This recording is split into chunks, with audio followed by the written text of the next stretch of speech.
déjà vu des avions bleus, toi? Ils sont blancs d'habitude, les avions. Mais celui qui était dans mon rêve, il était bleu. Un bleu un peu comme celui-ci.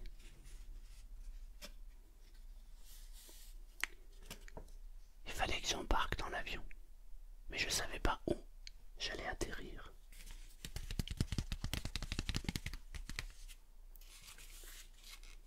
J'ai été accueilli par une dame. Dans mon rêve, il faut que je te dise, j'étais petit. Dans ce rêve en particulier, je devais avoir 10 ans, peut-être 11 ans. Et j'étais tout seul. J'étais à l'embarquement. Il y a une dame qui m'a accueilli et qui m'a dit: tu as ton passeport et ton ticket d'embarquement. Le ticket, il était bizarre. Le ticket, tu vois, il avait une couleur argent. On aurait dit un ticket en aluminium. Et dessus, il était écrit en couleur or. Quand j'ai regardé le ticket, j'étais déjà intrigué. Et en même temps, je me disais: mais je vais où là? Mais j'avais pas peur. Non, j'étais rassuré. J'avais l'impression d'être au bon endroit. Au bon moment. Alors en regardant mon ticket, je l'ai souri et je l'ai donné à la dame. Elle l'a lu. Elle m'a dit: hey, bienvenue, tu peux embarquer. Nous allons faire un voyage extraordinaire. Je suis entré dans l'avion. On m'a positionné à la place numéro 14. Je le sais parce que le 14 c'est mon numéro fétiche.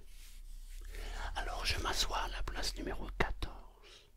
Et on m'avait mis à côté de l'hublot. Du coup je pouvais regarder dehors. Dehors, il n'y avait pas un nuage. Le ciel était bleu, était magnifique.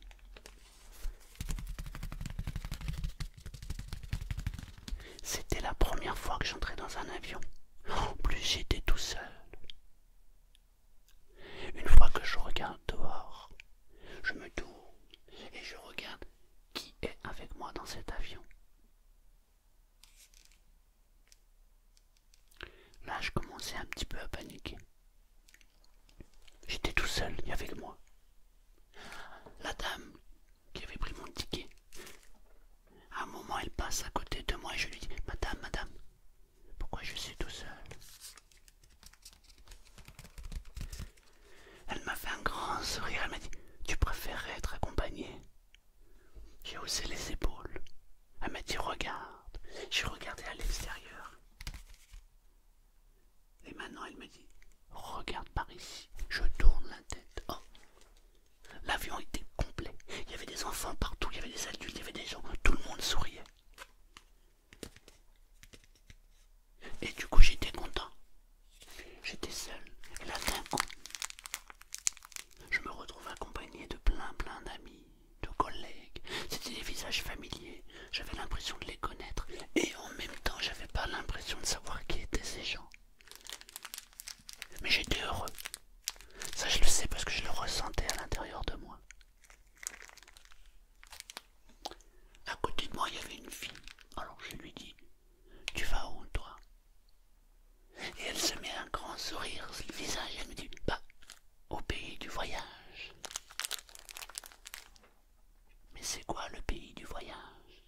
Ah, ferme ta ceinture, ferme les yeux, et on est parti.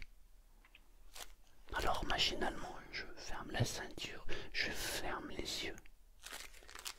Il faut dire que mes yeux devenaient de plus en plus lourds. Tu sais, comme si j'avais les yeux qui étaient attirés par le sommeil, comme si j'avais envie de dormir profondément. Et mes yeux qui devenaient lourds, et tu sais, et ça me donnait des petites chatouilles à l'intérieur des yeux quand je les fermais. Comme si ils avaient envie de rester fermés, mes yeux.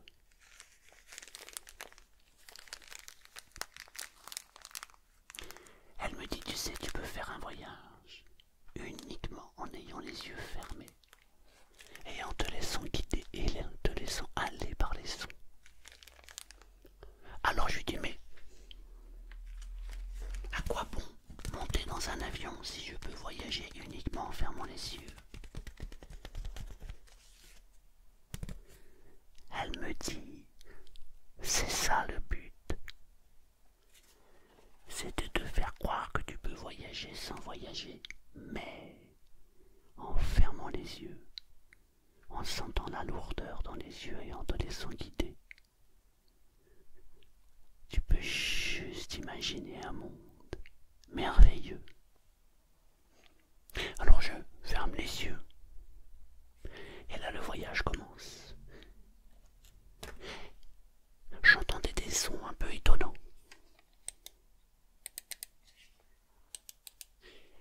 Et la petite fille à côté de moi me disait, mais ferme les yeux. À quoi ça te fait penser? Je dis, bah, on dirait une souris d'ordinateur. Eh oui, c'est ça, super. Je lui dis, mais il n'y a rien de fantastique à ça, puisqu'il s'agit d'une souris d'ordinateur. Alors, à ce moment-là, la dame qui m'avait pris mon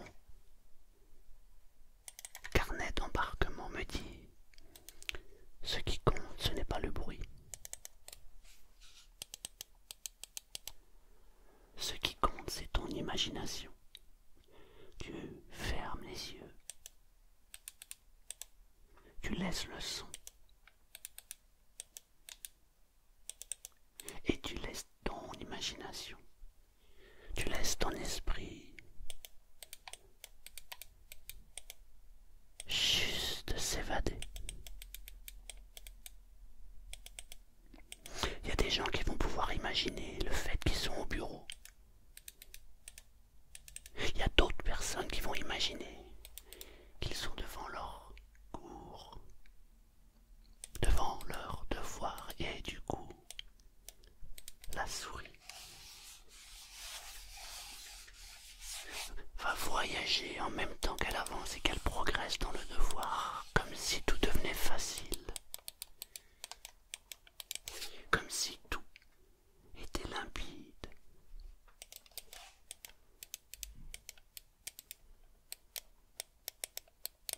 Et là d'un coup, en fermant les yeux, en me laissant aller complètement, en laissant vagabonder mon imagination, je m'imaginais devant un écran d'ordinateur.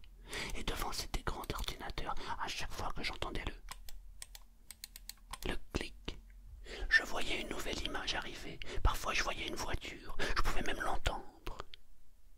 Alors je transformais cette voiture en la changeant de couleur. Et parfois, je m'imaginais en un coup de clic au bord d'un champ bien jaune avec le ciel bleu derrière. Et ce bleu magnifique du ciel, les rayons du soleil qui caressaient mon esprit et mon corps. Il faut dire qu'à cet âge-là, je n'avais pas encore la barbe. Mais je pouvais juste, avec le son,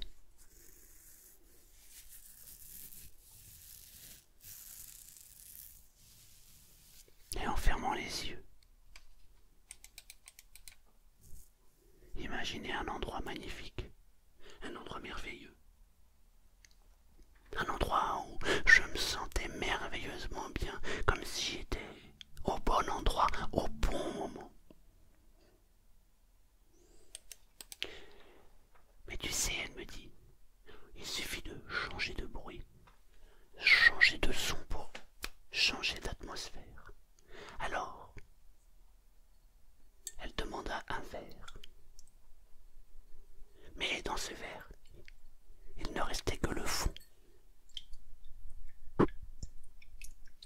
Elle commença à secouer le verre comme ça. Moi, mes yeux étaient fermés.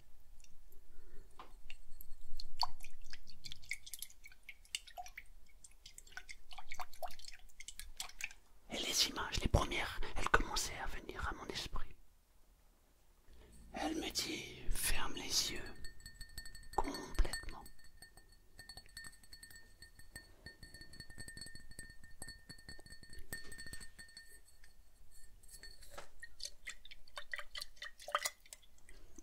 Et quelle est l'image que tu vois en premier apparaître lorsque je secoue le verre comme ça?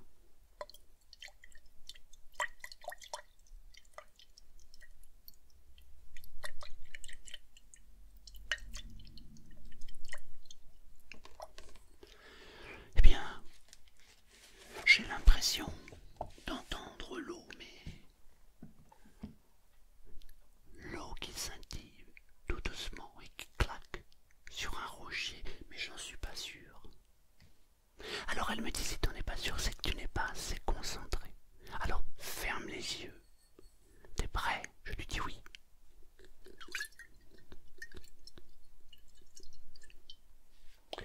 Je lui dis, je pense qu'il n'y a pas assez d'eau dans ce verre, parce que le son n'est pas assez net. Alors elle me dit, qu'à cela ne tienne. Elle a pris un nouvel objet. Elle s'est mise à le secouer. Et là j'ai fermé les yeux.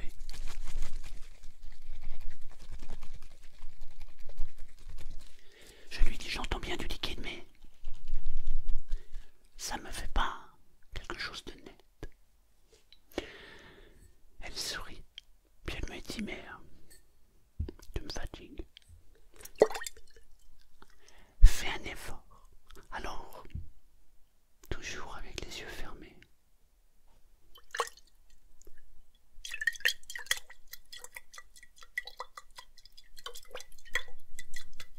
Elle se mit à secouer le verre. Et là, la magie opéra.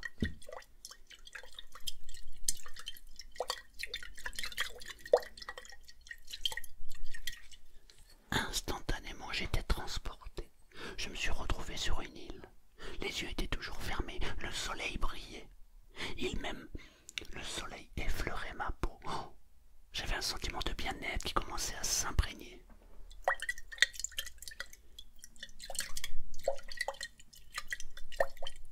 Et je lui dis, j'ai l'impression que c'est beaucoup plus fort, que j'entends le rocher, j'entends l'eau claquer dessus. Elle me dit, oui, oui, c'est ça, continue, continue. Et si je te rajoute un son, qu'entends-tu?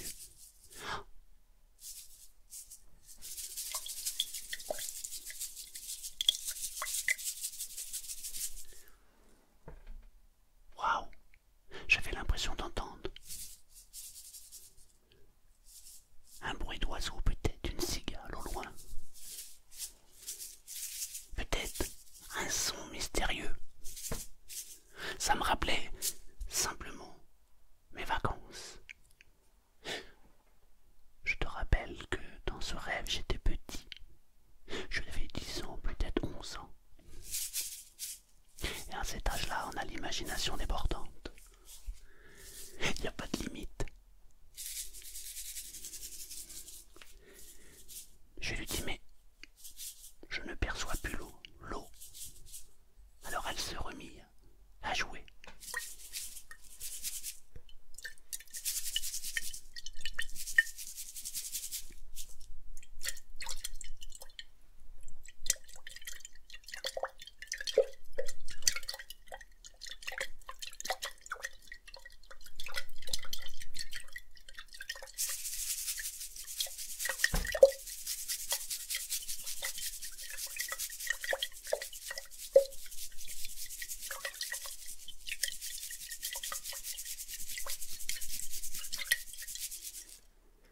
Et là, je me suis laissé transporter.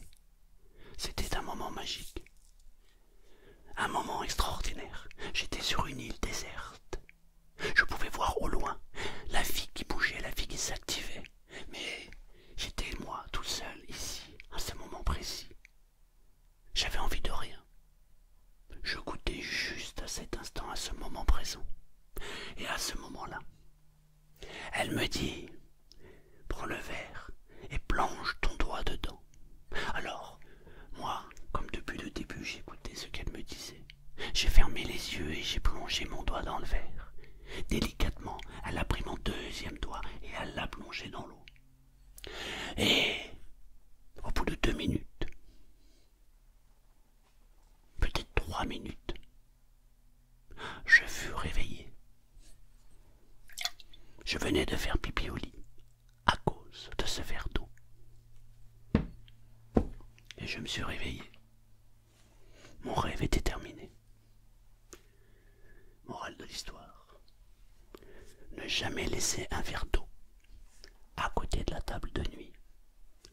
Surtout quand on vient vous parler pendant la nuit. J'ai pas pu me redormir, j'ai pas pu redormir. J'étais réveillé.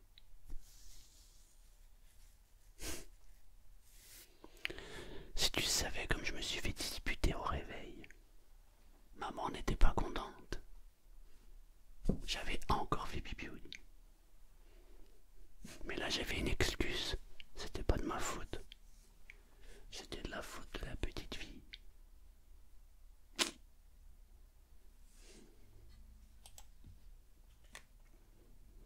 Du coup, on n'a même pas décollé avec l'avion. La souris, elle m'a même pas aidé à faire mes devoirs. La cigale, c'était même pas une cigale.